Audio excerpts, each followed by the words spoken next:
This is Dynamics again, here for more discussion on artificial intelligence and Skyrim The Elder Scrolls V. In this video, I'll respond to some of the great questions and comments that I got from the last post, and I'll review the new details of the spells and equipment released in the mod. But first, some quick responses before we begin. Some folks were curious if that was me playing Dark Souls. No. Those are videos that come from the Creative Commons on YouTube, and I have links to the original content submitters below each of my videos. Next, a handy quest reset option has been added for those that would like to take up the challenge again, but not reload from a previous save. This option becomes available after the appearance of the invaders has been triggered by the conversation with Hastings in the Silverblood Inn. There were several inquiries that were directly addressed in previous videos. If you haven't seen the series from the start, I advise watching from the beginning. That should fill in a lot of blanks. One of the most common is, can this be done with the AI in all of Skyrim? Now the answer to that is yes and no. The teamwork aspects can be done anywhere. However, the location-specific awareness requires the collection of some data.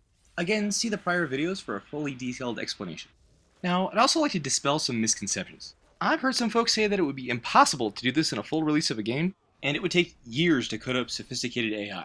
The good news is that's absolutely false. For all the behaviors presented in this example, the AI does not take up a lot of resources. We're talking maybe 3,000 lines of code per group, and a decision check only once per second. Speaking of AI updates, several folks had some great suggestions about immersion. Rather than have NPCs telepathically know how to perform a coordinated action, or where an ally's body is located, I've put in distance limits on these behaviors. If they're not close enough to see or hear what's going on, then they shouldn't act on it. Fully immersive behavior, like scouts verbally relaying information to a commander, or coordinated army movement via signals like war horns or similar devices, will be in later releases. Lastly, throughout the video, you'll notice there have been major changes to the pathways and nav mesh within Markarth. Despite the sinister reputation of the city, I always found the layout captivating, almost like playing inside an M.C. Escher painting. So, in addition to the enhancements given to my particular actors, I wanted to open up the city so other NPCs could take advantage of the terrain in the same way that the player does. I also wanted to toss in some new paths that add an extra dimension of interconnectedness and offer some high-risk, high-reward travel options. Speaking of which, the first of these is a new stepladder onto the temple roof. This can give the player an unrivaled view of the city, but also give enemies a secure stronghold for sniping. In addition to this new vantage point, you'll notice that NPCs are no longer confined to traditional pathways, and will now pursue the player using several shortcuts. This can include hopping onto a vantage point and then pouring on covering fire for allies. This forces the player to consider his or her path carefully, since it may give away a tactical advantage. The second, and most apparent of these changes, is the suspension bridge between the temple and the north side of the city. This turns two previously segregated areas into a more complex thoroughfare. As mentioned earlier, the NPCs have the option of taking the same high-risk shortcut as the player by jumping off the roof. NPCs will also be smart about cover, and tend to pin the player down with covering fire so long as they're visible. If the player seeks cover, they have no qualms about rushing en masse to pin in their quarry. Actors will also freely chase the player from the temple roof to the balcony, and will also take a favorite shortcut to the palace doors. This gives NPCs much better options for flanking or regrouping, especially to protect the main gate. Another pathway added near the temple is down a set of stone pillars. They are easily accessible from both the roof and the temple walkway, and provide a second egress from the choke point stairway.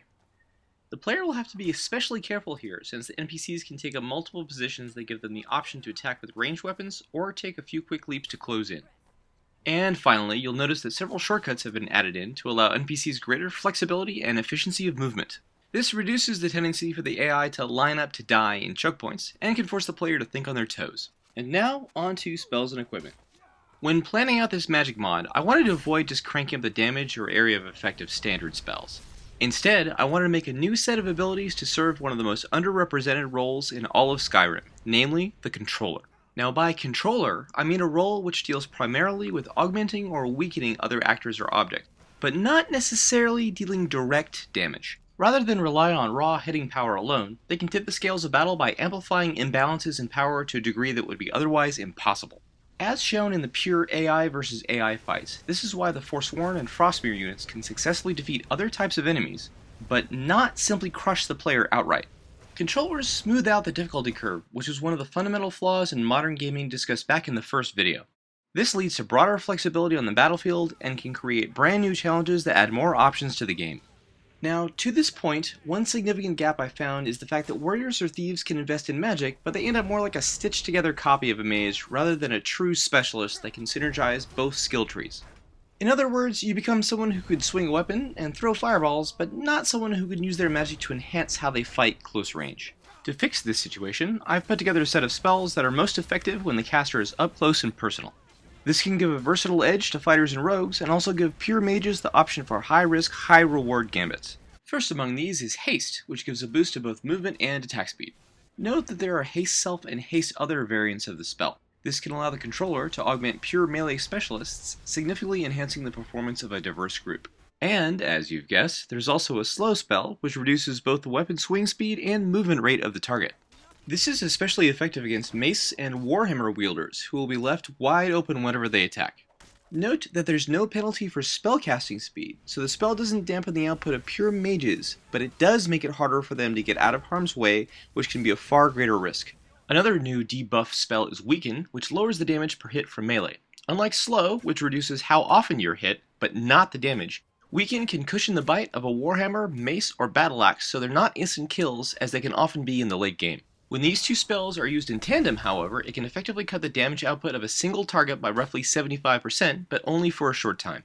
This can help counter the stackable bonuses from perks and enchantments, which otherwise become grossly overpowered at high levels. Again, this smooths out the difficulty curve, rewards casters that can judiciously use it in combat, and rewards players with the quick wits to handle the consequences when enspelled.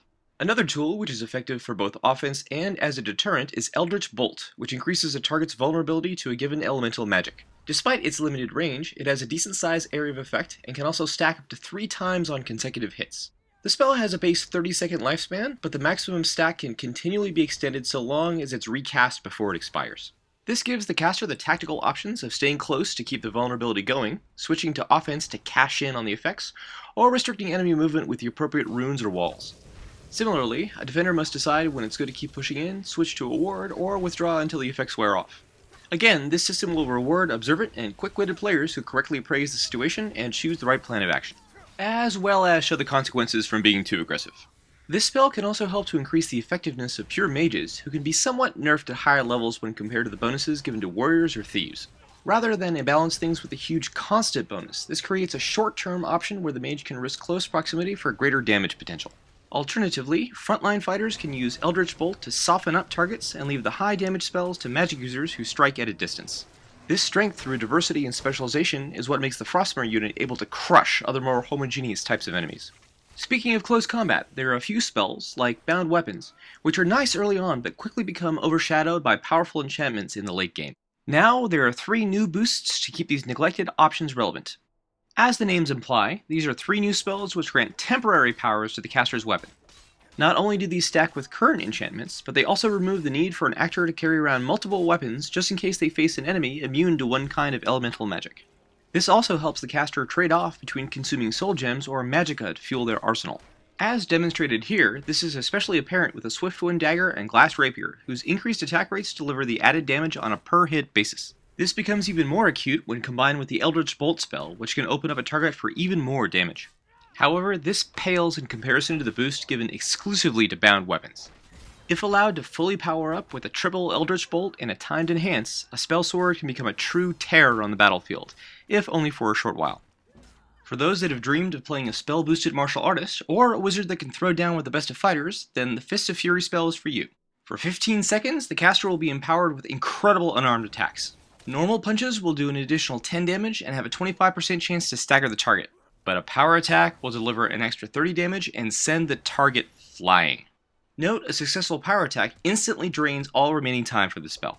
This is a great tool to change the landscape of battle, allowing bare-knuckle brawlers to wade in and crack skulls, and mages to finally hit back if they're wise enough to keep a little magicka for emergencies. And just like Unrelenting Force, the results of a well-placed hit can be far more lethal than any normal spell. The last item in the new arsenal is Conjure Twin Ice Wraiths. As the name implies, this gives you 2 creatures for the price of 1, taking up only a single slot of your summoned creature allowance. The drawback is that 1 random Ice Wraith is chained to the other. If an enemy kills the primary Wraith, then both are dispelled.